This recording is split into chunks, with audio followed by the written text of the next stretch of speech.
Jadi tahun ini resmi kembali nggak memberangkatkan haji ya di Indonesia. Ya. Ini sudah tahun keberapa? Kedua kali ya? Kedua kali. Ya. Setelah tahun kemarin karena COVID juga. COVID. Di tahun 2021 ini kembali tidak memberangkatkan haji. Nah, sebenarnya bagaimana sih Kang? Kok kenapa kita kembali tidak memberangkatkan haji gitu? Yeah. Oke, assalamualaikum warahmatullahi wabarakatuh. Waalaikumsalam. Mungkin sebelum saya jawab, jadi begini, seperti tadi saya sudah diperkenalkan, barangkali biar lebih terkenal lagi, saya nambahi perkenalan saya, sekalian promosi. Harus. Jadi saat ini selain aktif di Ansor, saya sehari-hari memang bekerja di Penghulu, Sangatta Utara. Namun sebelumnya sejak 2015 sampai kemarin Februari 2021 sehari-hari saya bekerja di bagian seksi penyelenggara haji dan umroh Kabupaten Kutai Timur. Jadi insya Allah sedikit banyak saya bisa menangkap kira-kira kenapa kemudian pemerintah mengambil sikap untuk membatalkan. Jadi gini, tahun lalu kita kembali ke tahun lalu, pemerintah kita sudah membatalkan, bahkan kira-kira sekitar tanggal 10 Syawal. Artinya 10 Syawal sudah ada keputusan pemerintah sebelum Arab Saudi punya keputusan. Terlebih dahulu pemerintah mengambil sikap 10 hari sebelumnya, 10 Syawal sudah pembatalan. Tahun ini mundur. Jadi tidak 10 tapi tanggal 22. Dari masa mundurnya masa pembatalan dibanding tahun lalu, agaknya pemerintah kita ini sebenarnya sedang berharap bahwa haji kita tetap bisa diberangkatkan walaupun dengan kuota yang terbatas. Nah, seperti yang kita paham di Kementerian Agama, kebetulan sebelum saya pindah saya masih di Kementerian Agama, dan tahun lalu sebenarnya saya sudah di SK-kan oleh pemerintah daerah yang kemudian diteruskan di SK Menteri sebagai petugas daerah. Jadi saya petugas daerah sempat mengikuti pelatihan di embarkasi yang seyogyanya 10 hari, cuma karena COVID kemudian 6 hari kami dipulangkan. Nah, di Kutai Timur itu ada teman saya kepala KUA Batu Ampar itu sebagai ketua kloter, itu salah satu petugasnya. Jadi sebenarnya sampai ini termasuk calon jemaah haji ya? Ya, harusnya berangkat ya. Calon petugas haji. Petugas haji. Ya. Harusnya berangkat juga gitu. Harusnya berangkat. Jadi saya ikut merasakan bagaimana sebenarnya kalau dibilang kecewa tidak berangkat. Sudah di depan mata, paspor sudah jadi, saya ngikuti proses semua saya ikuti sampai tahap-tahapan semua, tinggal selangkah lagi mau berangkat tidak. Jadi kalau dibilang memahami bagaimana memahami perasaan itu, insya Allah bisa membayangkan lah. Di samping memang saya juga termasuk kategori jamaah dalam masa tunggu. Saya sudah daftar, antrian saya kurang lebih sudah 28 tahun. Kalau sudah ini mundur 28 tahun. Ya, artinya sudah menunggu lagi 28 tahun. Kalau ini mundur berarti kan tambah lama lagi. Nah, tapi kita serahkan Allah alam apakah berangkat atau tidak, itu kita serahkan kembali. Jadi kembali kepada tadi, tahun lalu saya jadi petugas, kemudian ada pelatihan, kemudian batal. Yang saya tangkap dari pemerintah kita, tahun lalu ketika awal ada pandemi, belum ada isu akan ada pembatasan kuota dan sebagainya, sehingga pemerintah 10 Syawal sudah membatalkan. Karena memang kalau normalnya persiapan itu memang jauh-jauh hari harus persiapkan. Bahkan kita tidak jauh sampai ke Arab Saudi kemana-mana, itu karena itu ranahnya orang pusat, kita yang di daerah. Untuk Kutim sendiri itu pelaksanaan manasik itu biasanya selesai sebelum Ramadan. Kalaupun nanti setelah Ramadan, setelah Idul Fitri ada manasik, itu sifatnya hanya pemantapan. Semua kita selesaikan sebelum Ramadan. Jadi prosesnya itu sebenarnya harus mulai sebelum Ramadan pun sudah manasik ya? Untuk jamaah selama ini kita siapkan seluruhnya sebelum Ramadan. Bahkan tas apa semua kita bagi sebelum Ramadan, itu semua sudah fix. Termasuk pemeriksaan kesehatan, semuanya tinggal mempersiapkan keperluan masing-masing untuk berangkat. Nah, itu pun ini pengalaman saya selama 2015 ikut menjadi panitia pemberangkatan haji dari sini sampai ke embarkasi, karena tugas saya embarkasi. Ya sebenarnya baru 2 tahun terakhir harusnya saya mengawal sampai ke Arab Saudi. Cuma sepengalaman saya dari Sangatta dari Kutai Timur menuju embarkasi dengan 180 jamaah sekarang ini, dulu masih 160 sekian, 163, 165 tahun bertugas, sekarang 180 jamaah. Itu pun apa ya, ada beberapa hal yang bisa dibilang kesulitan yang setiap tahun itu beda. Kesulitan ini tiba-tiba tahun lalu nggak terjadi, tahun ini terjadi. Itu rata-rata itu memang kesulitan terhadap bagaimana memberikan pengertian, bagaimana memberikan pemahaman kepada jamaah. Paling banyak porsinya yang membuat petugas kita sulit itu di situ. Karena kita sadari yang naik haji itu rata-rata memang tidak semuanya tidak berpendidikan. Mohon maaf, jadi ada yang memang berpendidikan tinggi sekali, ada yang pendidikan bahkan yang tidak bisa baca tulis itu ada. Ada yang belum pengalaman naik pesawat. Banyak sekali, bukan tidak.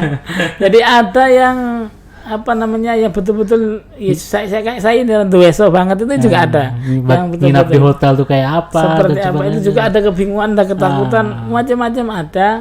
Ada juga yang malu-malu, sampai pengalaman saya 2015 itu pengalaman pertama, 2016 kalau nggak 2015 itu ada seorang jamaah padahal sakit di embarkasi itu nggak berani ngomong.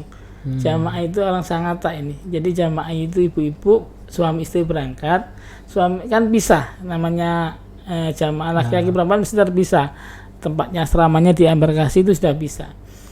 Saya menemukan ibu-ibu ini ada di musola. Kenapa ibu-ibu kok kayak lemes? Kemudian saya datang, ibu kenapa gini-gini? Ternyata ibu itu sakit. Kenapa? Ya faktornya belum makan, kejauhan dan sebagainya. Saya sampai heran, kenapa ibu kok diam saja, setengah agak gergetan, tapi kasihan karena ibu itu sudah ya tidak terlalu tua sebenarnya, mungkin umurnya sekitar 50-an lah baru. Padahal ada suami.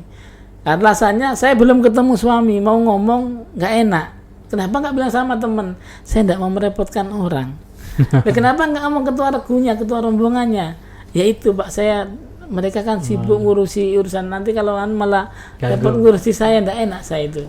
Akhirnya ya begitu Bu, saya beri penjelasan. Akhirnya saya ajak, saya bawa ke klinik.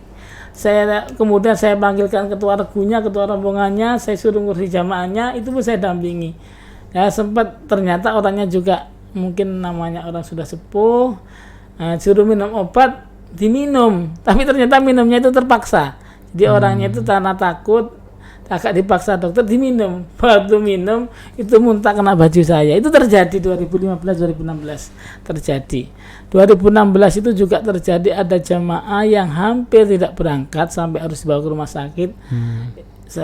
Sampai diinsulin berapa kali. Itu saya menunggu juga paham. Jadi artinya begini, ada beberapa hal teknis yang memang sangat mungkin apa ya, orang mungkin menganggap itu sepele, menganggap itu mudah saja, tapi nyatanya di lapangan itu juga menjadi kendala. Dan jadi, harus perlu persiapan, perlu waktu, jadi nggak bisa mepet-mepet. Di hari yang normal saja, selama ini di normal, di waktu-waktu normal, kalau ini tahun 2021, normalnya kalau normal harusnya tanggal 15 Juni sudah ada pemberangkatan kloter 1. Kloter pertama itu sudah berangkat. Dari RBA mengacu tahun sebelumnya, itu rata-rata per tahun mundur antara 7 sampai 10 hari. Jadi kalau tahun lalu sekitar tanggal 25, ini tanggal 15 Juni harusnya sudah ada pemberangkatan. Kalau tanggal 15 ada pemberangkatan, ini berarti distribusi koper, distribusi ini yang belum dilakukan oleh Indonesia karena nunggu kepastian. Pengecekan kesehatan. Kalau kesehatan sudah.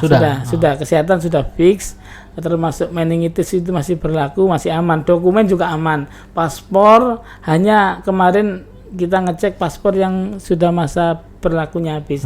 Tetapi kalau untuk dokumen aman, saya kira masalah-masalah yang artinya prosesnya sebenarnya sudah kalau persiapan saya kira sudah sangat maksimal. Apalagi jadi sempat ditunda kemarin kan, jadi tinggal. Jadi tahun lalu ketika ditunda, kemudian pemerintah pusat, Dirjen Haji khususnya ini memerintahkan kami yang di daerah untuk paspor itu dikembalikan kepada jamaah masing-masing. Kenapa? Karena itu dokumen negara yang sifatnya sangat penting. Kalau ada kehilangan kita rawan, akhirnya kita kembalikan. Itu pun Kutai Timur tidak semuanya mengembalikan, tidak mau dikembalikan, akhirnya ditaruh. Karena kita juga takut, akhirnya sampai saat ini beberapa paspor itu ada yang tidak tidak diambil oleh jamaah, akhirnya kita amankan di berangkas. Saking hati-hatinya kita amankan di berangkas, dan bukan berangkasnya jika haji nggak punya berangkas, kita nitip di seksi sebelah, seksi tetangga yang punya berangkas, kita titipkan paspor supaya aman. Jadi kalau untuk dokumen saya kira tidak ada kendala untuk dokumen jamaah. Seandainya itu masih bisa dikejar, artinya kalau visa itu masih bisa dikejar waktunya.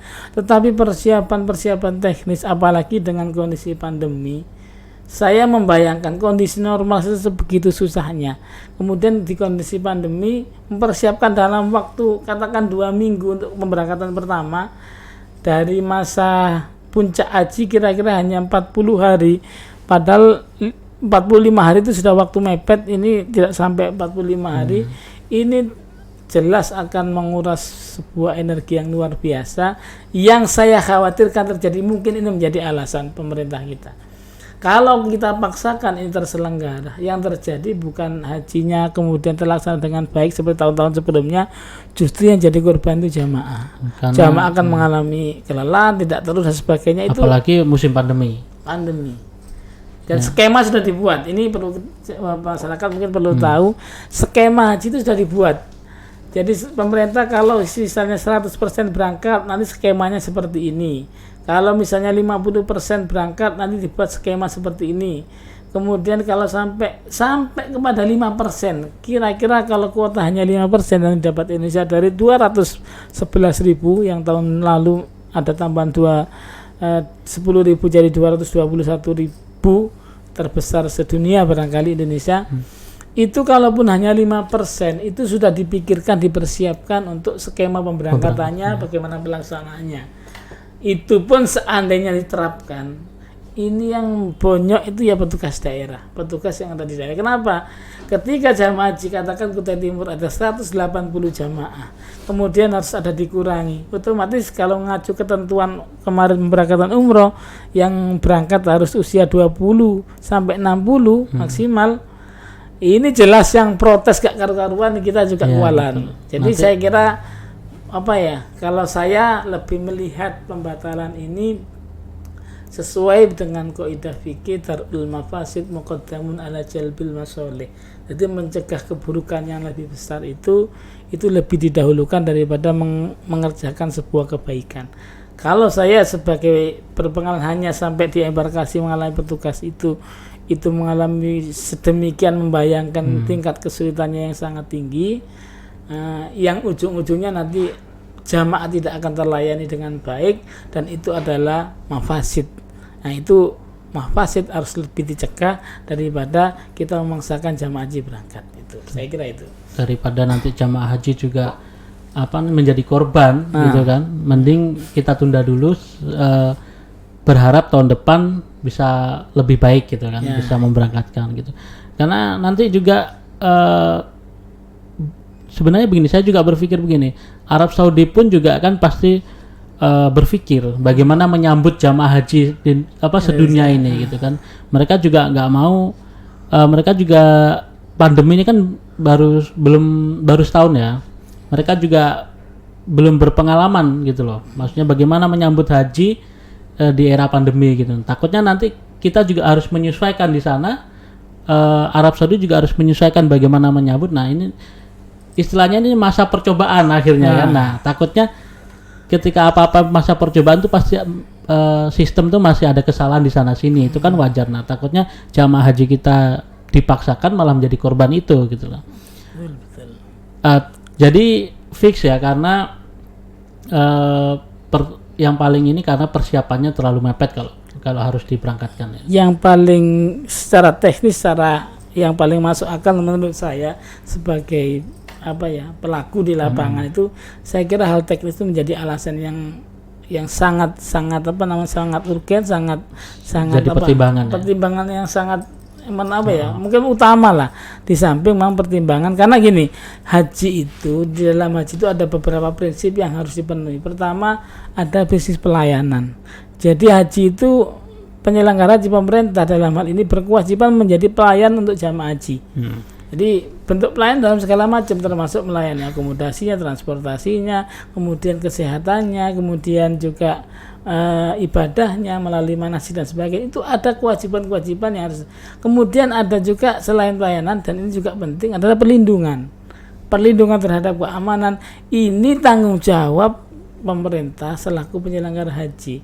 Ini orang yang kadang-kadang nggak mikir bahwa selain melayani, pemerintah itu juga punya tanggung jawab melindungi. Lah, melindungi itu ada otomatis dalam prakteknya berbeda-beda. Kalau melindungi kepada jamaah yang ngeyel, ya kadang-kadang dengan cara dibentak. Jadi mohon maaf, pengalaman saya, jamaah itu kalau mau berangkat ini relatif lebih mudah diarahkan. Oh iya Pak, masih ini. Sengeyel-ngeyelnya jamaah itu kalau sudah mau berangkat, kita agak nada kalau sudah jengkel, sudah mentok itu ngarahkan orang enggak benar susah. Kita kemudian dengan nada agak tegas sedikit saja, jamaah masih bisa nurut kalau mau berangkat. Kalau sudah pulang, waduh, kita jadi bulan-bulanan setiap tahun, wah, dibentak-bentak jamaah itu biasa. Karena tujuannya sudah tercapai ya, kita sudah biar habis manis sempat dibuang. Biar dimarahin tetap nggak batal hajinya. Padahal ya harusnya kalau pulang dari ibadah ya harus lebih baik sebenarnya. Tapi mayoritas banyaknya lama baik. Cuma ketika kita sebenarnya maklumi, orang datang 9 jam dari Arab Saudi, sebelumnya sudah proses imigrasi yang panjang, datang di imigrasi capek-capek, pengen ketemu keluarga, masih juga lambat. Padahal yang memperlambat apa? Memang proses, ada koper yang belum selesai diproses, dihitung, dikalkulasi, kemudian ada beberapa. Di samping juga faktor lain, ada kedisiplinan jamaah lain. Harusnya yang lain sudah naik pesawat, ada yang kamar mandi dan sebagainya. Jamaah namanya orang banyak ya, ini kemudian yang dimarahi ya tetap kita petugas ya. Harusnya dia diantisipasi dan bagaimana kan. Memang kalau sebuah sistem kan dibuat untuk supaya semua bisa terlayani. Memang biasanya yang membandel itu kan nggak banyak, tapi itu merusak sistem gitu loh. Itu masalahnya kan seperti itu. Nggak mungkin pesawat harus nunggu satu orang gitu kan yang nggak hadir gitu kan. Jadi kalau saya simpulkan tadi, yaitu tadi karena persiapannya sudah bisa dikatakan nggak memungkinkan lah untuk karena berkaitan keselamatan jamaah tadi itu kan. Itu juga jadi menjawab sebenarnya isu yang terakhir berkembang setelah diumumkan itu kan. Tidak lama itu kan ada surat dari Dubes kepada DPR untuk menjawab bahwa di situ salah satu poinnya adalah otoritas yang Arab Saudi yang menangani haji sebenarnya belum mengeluarkan keputusan apapun terhadap negara manapun gitu kan, termasuk Indonesia gitu kan. Nah itu sebenarnya itu bisa dipahami tadi karena belum ada keputusan apapun sampai tanggal itu, bahkan sampai sekarang mungkin ya. Sampai sekarang maka waktu tidak cukup. Tapi yang berkembang malah framingnya adalah lawang Arab Saudi aja belum memutuskan kok Indonesia sudah membatalkan buru-buru. Nah, padahal ya itu tadi karena kita juga butuh waktu gitu. Seandainya saya bisa ngomong orang yang seperti saya ngomong, Mas, Indonesia itu jamaah terbanyak 221.000 itu bukan sedikit. Kalaupun dikurangi separuh itu masih jauh lebih banyak dari Malaysia. Malaysia kalau tidak salah cuma 36.000, sama dengan Jawa Timur, jelas lebih mudah. Jadi hitung-hitungan kalkulasi kemudian menjadi keputusan pembatalan itu sudah sangat dihitung. Kalau saya sendiri sebagai membayangkan itu justru malah terlambat kalau nunggu tanggal 22 Syawal ini. Sudah sangat berani pemerintah kita terutama dari Kementerian Agama itu memutuskan dengan waktu yang mepet. Seandainya itu masih ada mungkin berangkat, betapa susahnya, betapa repotnya kita. Sebenarnya pemerintah sudah mau ambil resiko itu. Iya, dan itu sudah mentok. Sudah mentok. Lebih dari itu udah nggak bisa lah. Nggak bisa. Ujungnya bukan demi bukan ogah repot tapi demi melindungi tadi. Melayani dan melindungi Melayani jamaah. dan- jadi- Dua fungsi utama itu tidak akan bisa tercapai dengan kondisi yang seperti ini. Jadi bukan karena hutang ya, karena Wah. punya hutang di Arab Saudi, jadi nggak boleh sama Arab Saudi. Jadi gini, sebenarnya itu bukan domain kami menjawab kalau masalah hutang, karena keuangan haji itu sudah dipegang oleh badan khusus pengelola keuangan haji, namanya BPKH. Ketuanya Pak Dr. Anggito Abimanyu yang dulu pernah sempat menjadi Dirjen Haji. Nah, itu sudah menurut penjelasan beliau sudah dikelola dengan baik sesuai dengan prinsip-prinsip undang-undang yang sudah ada, harus prinsipnya syariah dan seterusnya itu ada, dan sampai saat ini beliau menyatakan aman. Bahkan hari ini tanggal ini, hari Senin tanggal 7 Juni ini ada beliau ini BPK ini mengadakan webinar. Siapapun masyarakat boleh ikut. Nanti jam 18 jam 6 sore mungkin jam 7. Nah, nanti siapa masyarakat yang butuh penjelasan tentang haji silakan datang ke sana. Kalau kemudian ini lagi saya perlu meluruskan, bagaimanapun kami di Ansor, saya orang Ansor. Ini ketika kiai kami kemudian disalahpahami, difitnah dan sebagainya. Kalau kita ngomong sebagai kader Ansor sebenarnya tidak terima, tapi bagaimanapun kita Kiai Ma'ruf ya difitnah. Kiai Ma'ruf terutama, Kiai Ma'ruf termasuk Gus Yakut selaku Menteri Agama, bagaimanapun juga pimpinan. Tetapi kita ingin semuanya tidak menjadi tambah runyam, jadi kita coba dingin. Saya ingat pernah sempat baca itu dulu Sayyidina Abu Bakar itu pernah dimaki-maki orang Arab Badui. Jadi sekelas Sayyidina Abu Bakar, sahabat terbaik yang santun, yang beda dengan Sayyidina Umar yang keras, yang santun, itu pernah dimaki-maki orang Badui. Nah, itu sekelas khalifah yang sekarang yang kemudian jadi khalifah. Sayyidina Abu Bakar pernah dimaki-maki orang Badui, yang maki-makinya nggak jelas. Itu kemudian saat itu Sayyidina Abu Bakar sedang bersama Rasulullah, sedang ngobrol, sedang musyawarah, sedang ngobrol, sedang enak-enaknya dimaki-maki orang Badui. Itu Sayyidina Abu Bakar cuma tersenyum saja, santai saja gitu. Itu Kanjeng Nabi itu senyum. Datang lagi Arab, marah-marah lagi, maki-maki lagi. Akhirnya ya Rasulullah itu malah senyum, lebih lebar lagi senyumnya, lebih senyum penuh kebanggaan, penuh kebahagiaan itu. Baru kemudian untuk beberapa kalinya, ketiga kali dan seterusnya itu, ketika Arab sudah lebih parah lagi marah-marah, akhirnya Sayyidina Abu Bakar itu ya lama-lama tidak kuat. Akhirnya beliau emosi, terpancing emosi, akhirnya keluar emosi. Saat itu juga kemudian Rasulullah itu meninggalkan beliau. Kaget Sayyidina Abu Bakar. Loh, kenapa kok begini? Kok tiba-tiba ini datangnya Rasul, jangan buat saya menjadi bingung. Kenapa tiba-tiba kok meninggalkan tanpa saya mendapat penjelasan? Akhirnya apa sebenarnya terjadi ya Rasul?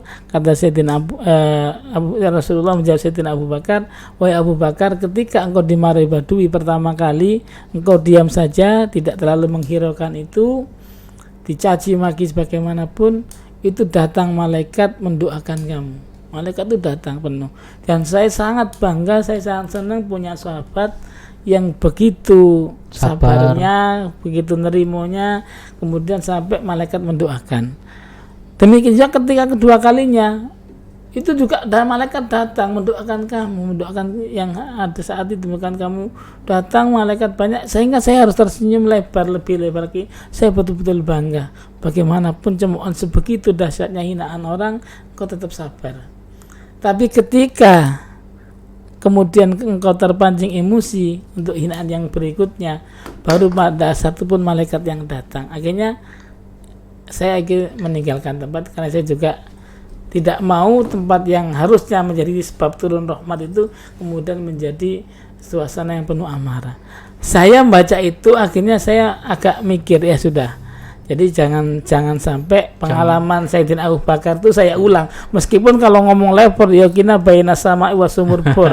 Sayyidina Abu Bakar luar biasa. Tapi saya coba itibak kepada beliau itu, harusnya saya itu marah, harus saya itu menjelaskan. Saya hanya kemarin itu sempat menjelaskan begini, ketika ada salah paham dari siapapun, apalagi itu nyuwun sewu dari orang yang pernah mendapatkan mendapatkan pelayanan dari kami selaku petugas di itu, kemudian begitu kerasnya kemudian dan sebagainya, tapi ketika kita jelaskan kok tidak terima, ya sudah saya berusaha untuk Sayyidina Abu Bakar gitu tadi calling down, ya sudah biarkan saja, anggap saja sama dengan Rasulullah menghadapi pasukan orang-orang Taif yang dihina pun Rasulullah akhirnya mengatakan Allahumma hdi qaumi fa innahum la ya'lamun. Ya sudah, itu saja prinsip saya begitu.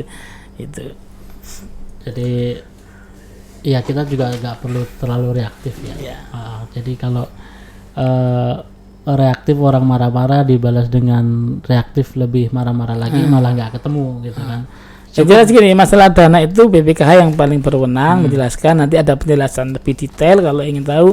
Kalau mengenai isu-isu apalagi video yang diputar ulang-ulang beliau Kiai Ma'ruf Amin, itu setahu saya, sepenelurusan saya, memang saya bukan berbidangnya itu, tetapi saya baca, saya lihat yang di-share di berbagai macam terutama grup-grup WA itu adalah video saat beliau menjabat sebagai ketua MUI selaku Dewan Pengawas Syariah, ketika ditanya bagaimana secara hukum ketika dana haji dipakai untuk investasi dan sebagainya, dan itu sekarang tertuang dalam undang-undang BPKH. Itu sudah ada bahwa prinsipnya harus syariah, harus aman dan akuntabel, semuanya ada. Silakan dibaca sendiri, bisa dilihat di websitenya BPKH, karena bukan kewenangan saya, bukan kapasitas saya untuk menjawab.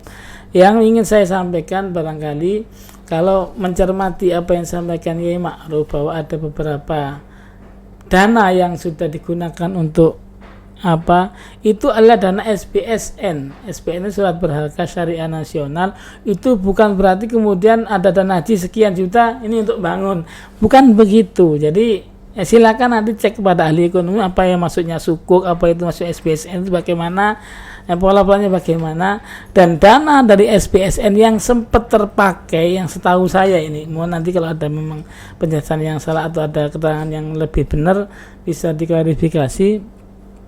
Itu dipakai untuk bangun asrama haji, kemudian membangun gedung balai nikah dan manasik haji.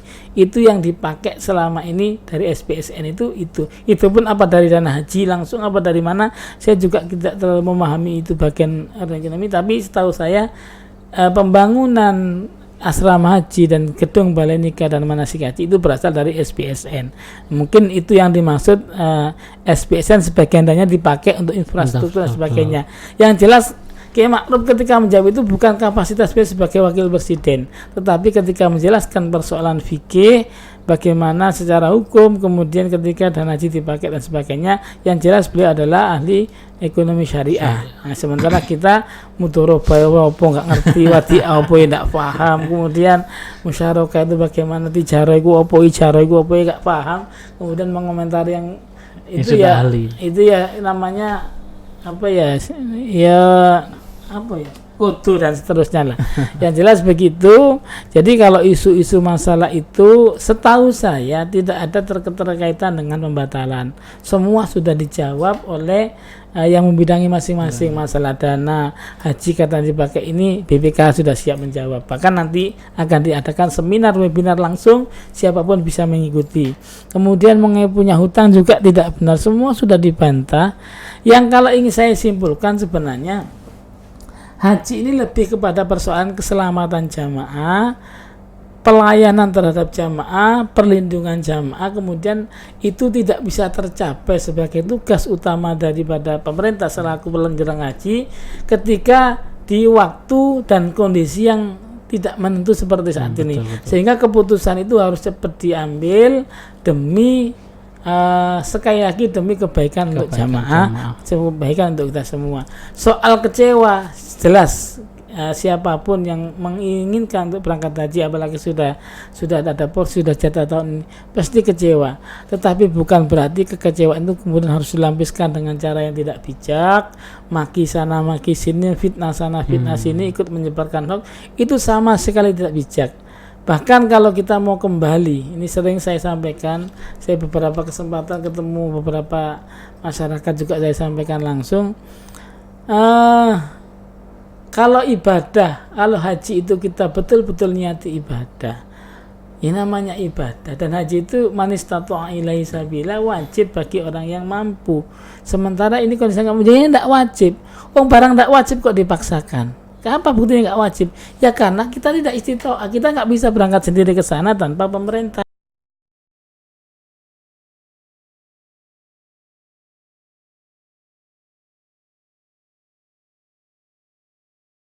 Betul. Barangkali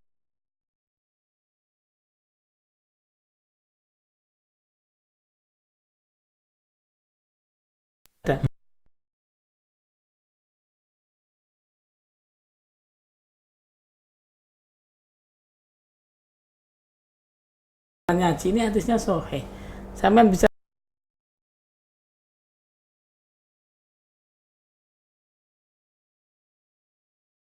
sampai masuk waktu isya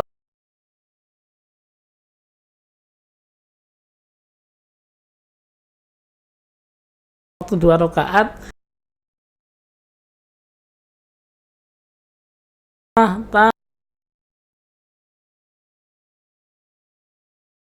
dilanjut zikiran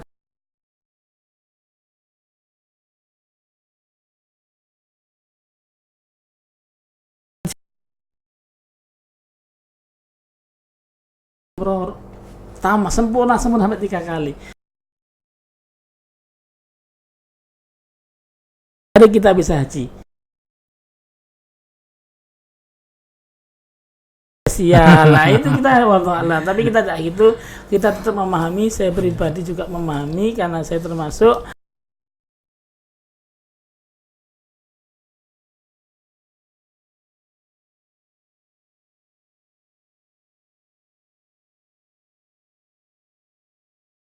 Raudhah, saya ingin mencium tanah Raudhah. Ini yang saya harapkan.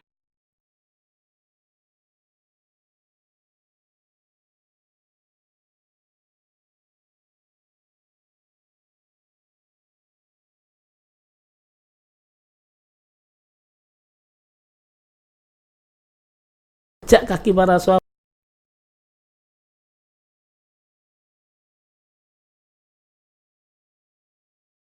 dewa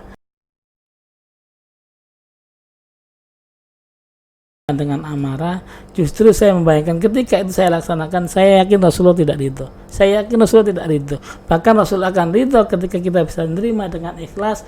Kecintaan kita kepada Rasulullah tidak bisa sambang, tidak bisa ziarah kepada Rasulullah, tetapi tidak mengurangi cinta kita. Itu semakin memperbesar mahabbah, dan Rasulullah saya kira akan bangga. Itu. Jangan sampai maksiat nyebar hoak, maksiat.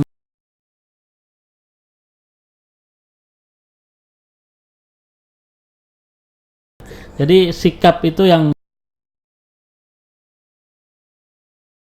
masalah dana haji. Sebenarnya kan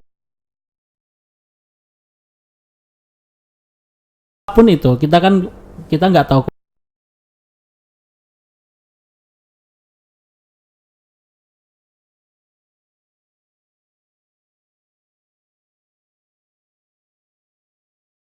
Baikkan bertugas di bagian haji ini, dana itu kapanpun mau ditarik bisa. Gini, jadi kalau gini, kalau orang ini sudah lunas, bagi jamaah yang sudah lunas yang siap berangkat,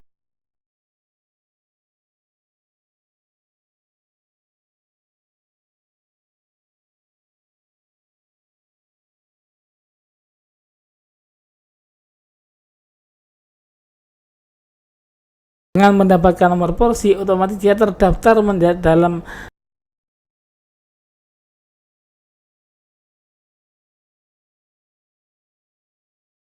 ya, punya nomor porsi, dicek kapan berangkatnya, itu bisa dicek dimanapun kapanpun lewat websitenya haji atau lewat aplikasi haji.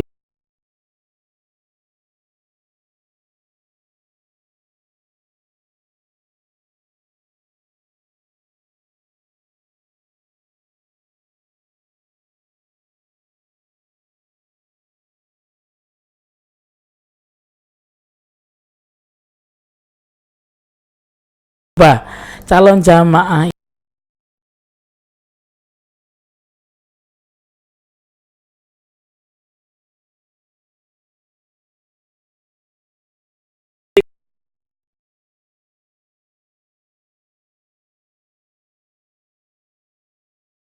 Yang kedua,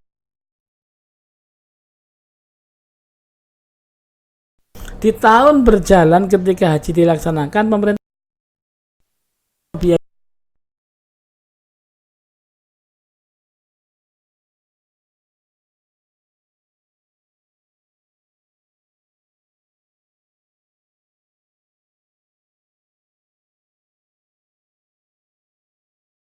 koma 37.250 kalau nggak salah, saya lupa.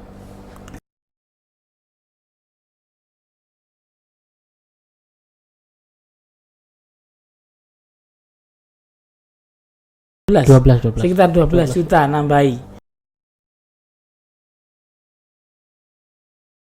Setoran lunas.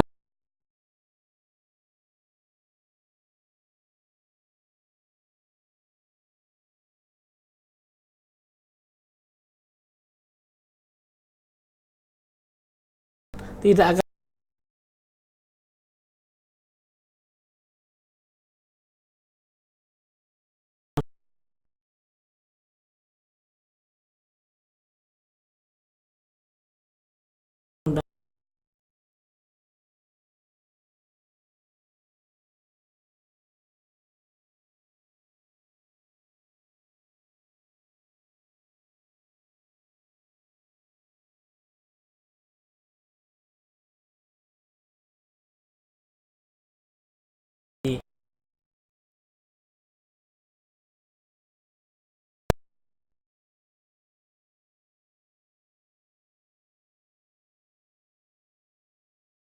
timur saja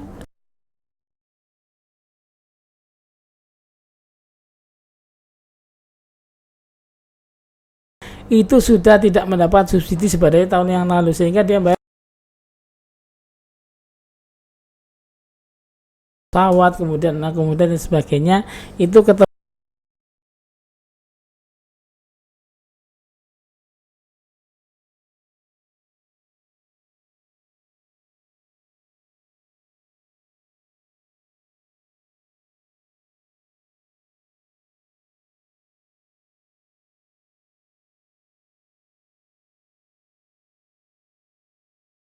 sampai berani mengharamkan dana haji dipakai untuk infrastruktur.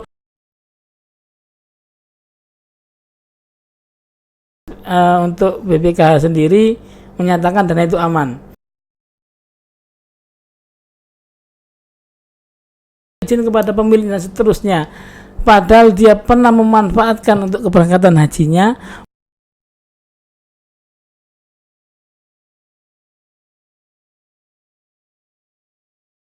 Nah, ini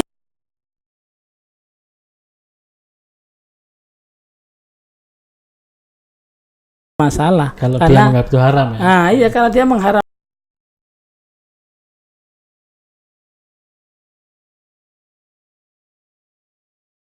Ya itu tadi kan sebenarnya proses itu kan semua sudah ada yang awal dari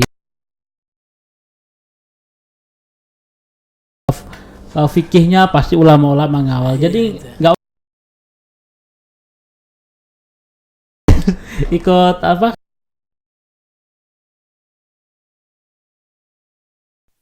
Dengan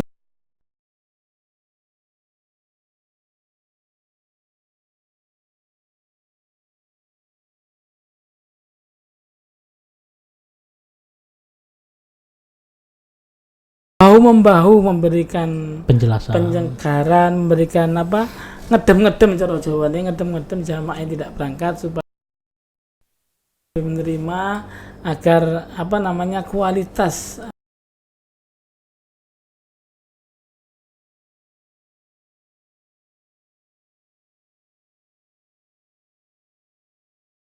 faktor lain yang memang menghalangi tidak berangkat.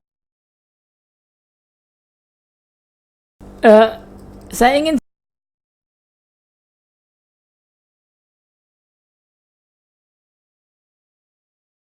kemudian mengompori, manas-manasi, membuat jamaah akhirnya marah.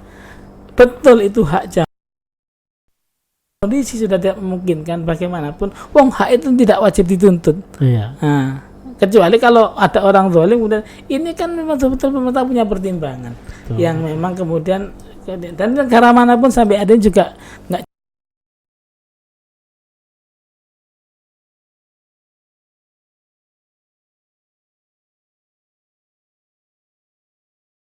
tentang.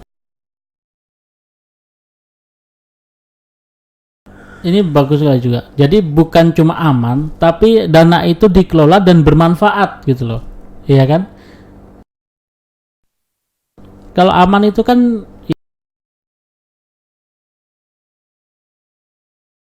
eh, dari pengelolaan itu bisa mensubsidi gitu loh. Nah itu jadi saya nggak bayangkan kalau ya sudahlah nggak mau kelola. Yes.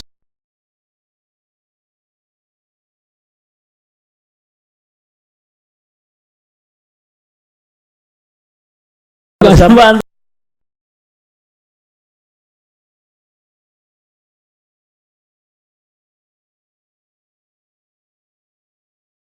Malah enak kan. Jadi masyarakat luas gitu.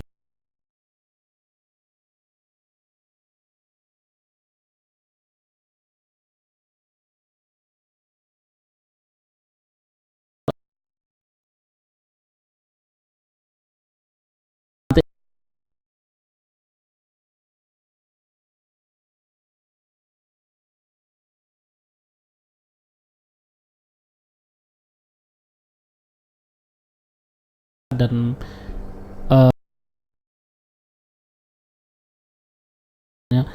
apapun itu kan yang penting adalah penyikapan kita gitu kan.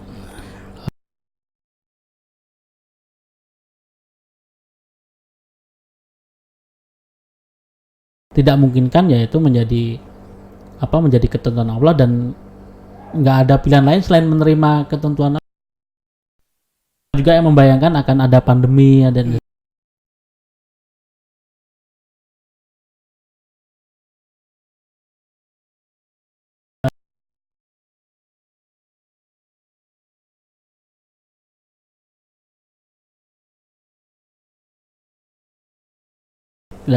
share video kita